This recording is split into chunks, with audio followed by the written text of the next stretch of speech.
The Art of Self-Defense is pretty much exactly what I expected from a Goofy short.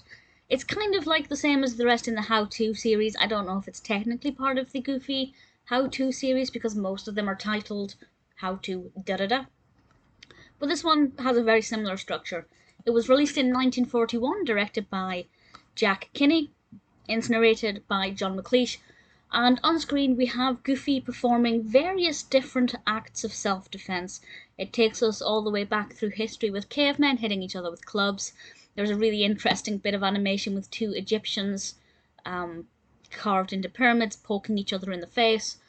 And then the second half of the short is Goofy trying to get fit, using punching bags, trying to bulk himself up so that he can defend himself, primarily with boxing.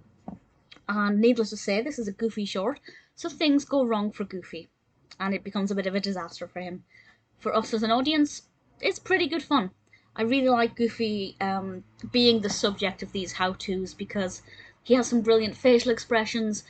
Goofy as a shape is really interesting because he's obviously got really long legs and long arms. He's quite gangly, and that means that he can do all kinds of different poses. Whereas if you tried to get Mickey Mouse to do this, it just wouldn't be as funny or as entertaining, whereas Goofy does look quite goofy. And when he's doing silly things and getting things wrong, it just looks all the more entertaining. It's very well animated, very well edited. I like the script for the narrator. It flows really well. Sure, I'm not that bothered about the subject matter. I'd much rather watch Goofy How to Sleep or How to Play Baseball.